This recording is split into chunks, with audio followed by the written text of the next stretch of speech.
안녕하세요. 여기는 제 진료실이고요. 오늘은 닥터떠스 이모저모 Q&A 타임을 가져보도록 하겠습니다. 1번. 지금까지 5편을 찍으셨는데 어떤 어려운 점이 있었을까요? 제가 유튜브를 시작한 것은 금년 1월이었습니다. 날씨가 매우 추웠고요. 스튜디오도 냉돌이라서 패딩 차림으로 입고 진행을 할까도 생각을 해봤는데 그러면은 독자분들께 예의가 아닐 것 같더라고요. 그래서 이렇게 짧은 팔 근무복 차림이라든지 의사 가운 차림으로 진행했는데 너무너무 춥더라고요.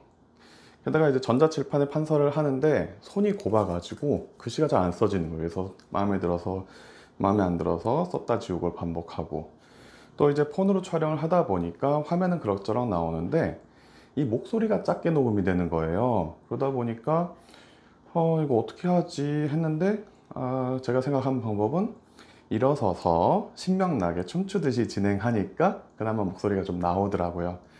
어쨌든 그렇게 해서 우여곡절 끝에 유튜브를 시작하게 되는데, 제가 올해 시작한 일 중에서 유튜브를 한 게 가장 잘한 일이 아니었나 싶습니다. 왜냐하면 제가 촬영하면서 재미도 있고 또 제 스스로 정리도 되고 또 구독자가 한 명 한 명 늘어가는 재미로 살고 있기 때문이죠. 자, 컨셉은 인터넷 강의, 인강 스타일인가요? 앞으로도 계속 이렇게 가실 건지요?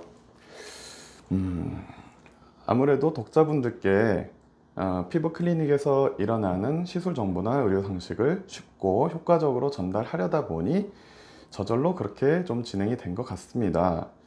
저는 원래 수능제도 첫 해에 94년도에 대학 입시를 치르고 의과대학에 합격한 학생이었는데요. 그때 제가 열심히 들었던 게 EBS TV 수능 강좌였습니다. 아무래도 저한테 영향이 좀 있었겠죠? 근데 거기 멋진 전자칠판이 스튜디오에 딱 있는 거예요. 그래서 이걸 어떻게 활용하면 좋을까? 뭐 판서도 미리 해보고 또 핸드폰으로 동기화도 해보고 여러 활용 기법이 늘다 보니까 제가 마치 인터넷 강의 일타 강사라도 된 것 같은 기분이 들어서 재미있었습니다. 이번에 장만한 요 핀 마이크도요, 제 목소리를 좀 더 효과적으로 전달하기 위해서 큰맘 먹고 장만했습니다. 3번. 시술받는 사람의 입장하고 시술하는 의사 입장에서 둘 다 말씀하시는 것이 특징인 것 같은데, 독자 입장에서는 다소 관심 없는 정보까지 다루는 것 같아서 흥미도가 떨어질 때가 있다고 하는데요.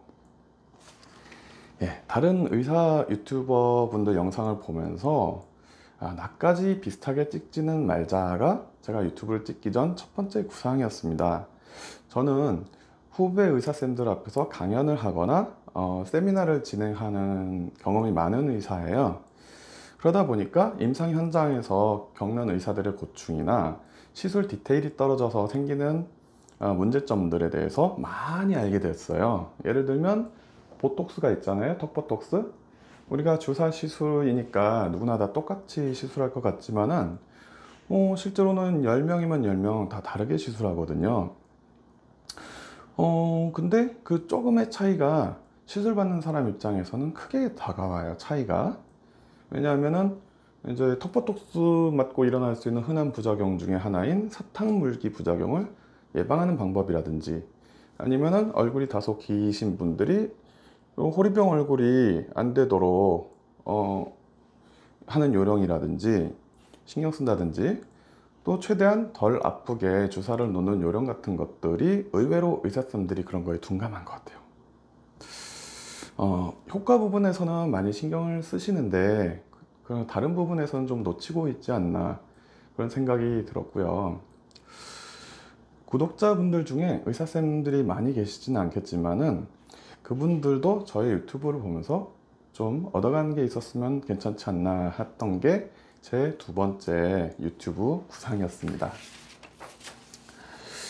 그러니까 시술할 때 놓치기 쉬운 사소한 포인트들이라든지 시술할 때 꿀팁 정도 제가 간단하게 소개해드리면 어떻겠냐 생각하게 된 거죠.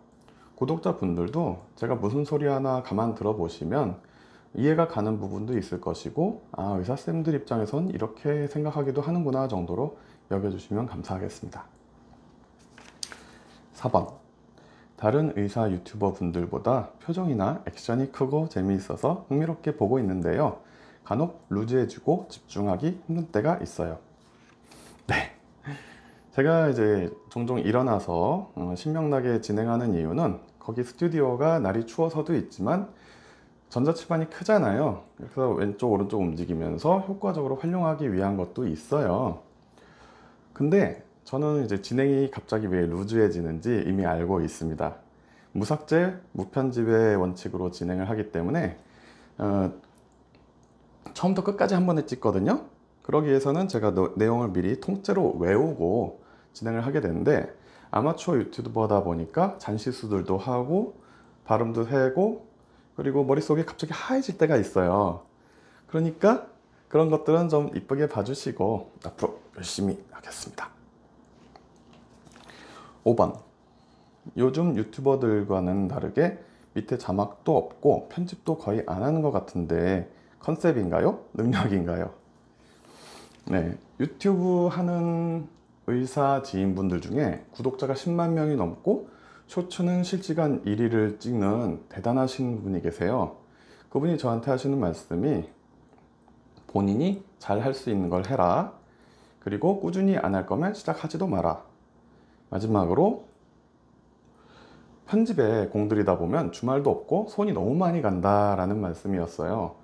저는 그 말씀을 듣는 순간 나랑 편집이랑은 안 맞겠다.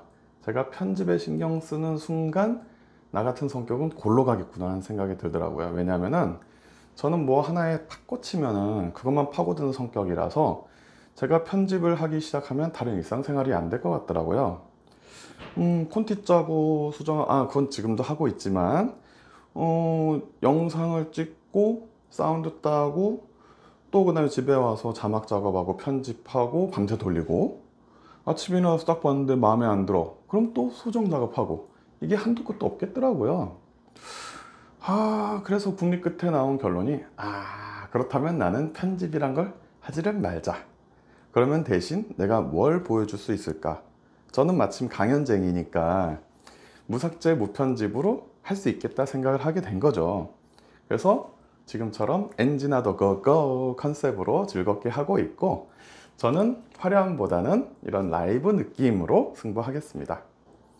그리고 저는 편집이란 거 할 줄도 모르고 누구한테 맡겨 할 줄도 모르고 맡겨도 불안해서 제가 다 일일이 손이 가야 되고 그런 성격이라, 그리고 저는 실수를 잘해야지 방송인이 되려는 건 아니잖아요. 그러니까 고저 제가 알고 있는 요만한 의료상식 한 꼭지를 쉽고 유익하게 전달하고자 유튜브를 시작한 거기 때문에 저는 편집보다는 컨텐츠로 승부하겠습니다. 여기까지 닥터더스 Q&A였습니다. 어른이 여러분, 의료 시술을 받을 때에는 항상 꼼꼼히 체크하고 손해보지 않는 습관 잊지 마세요.